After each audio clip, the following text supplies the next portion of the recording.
Bonjour à tous, à l'affiche, une boîte méca pour la Porsche 911 et un premier aperçu du SUV 100% électrique Fisker Ocean. Pour finir du sport avec le 6e titre de Lewis Hamilton et le nouveau visage des Formule 1 en 2021.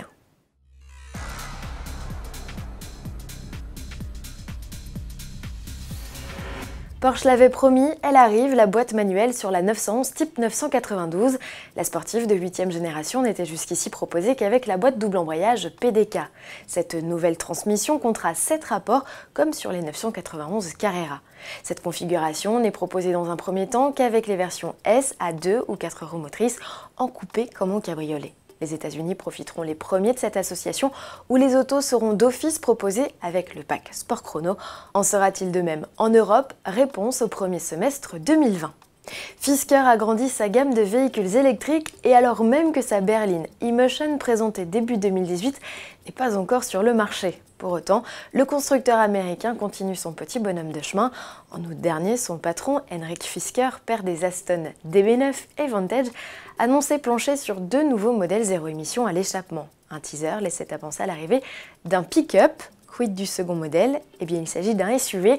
La firme vient de dévoiler des photos et le nom du modèle, ce sera Ocean, un patronyme en lien avec son siège basé en Californie et sa motorisation respectueuse de l'environnement. L'habitacle, lui, sera composé de matériaux recyclés ou vegan. Fisker annonce 400 km d'autonomie avec une batterie de 80 kWh. Le toit solaire permettra d'augmenter la portée. Le constructeur ouvrira le carnet de pré-réservation dès le 27 novembre avec un ticket d'entrée sous les 40 000 $. Les acheteurs américains devront toutefois être patients pour prendre le volant. Le lancement de la production ne débutera pas avant fin 2021. On n'arrête plus Lewis Hamilton. À 34 ans, le pilote britannique a décroché son 6e titre de champion du monde de Formule 1 aux États-Unis. Grand Prix qu'il conclut à la 2e position derrière son coéquipier Valtteri Bottas. Max Verstappen complète le podium. Avec cette nouvelle couronne mondiale, Hamilton inscrit un peu plus son nom dans la légende. Il n'est plus qu'à un titre du record mondial détenu par Michael Schumacher. Cette saison, le natif de Stevenage n'aura laissé que les miettes à la concurrence, remportant 10 des 19 manches déjà concourues. Il reste encore 2 épreuves avant la fin de la saison 2019. Prochain rendez-vous au Brésil le 17 novembre prochain. Et pour clore ce chapitre F1, un petit aperçu de ce qui nous attend en 2021. À cette date, la réglementation changera. Modification la plus visuelle, le look des F1, leur dessin sera simplifié avec la suppression de nombreux ailerons et autres appendices aérodynamiques.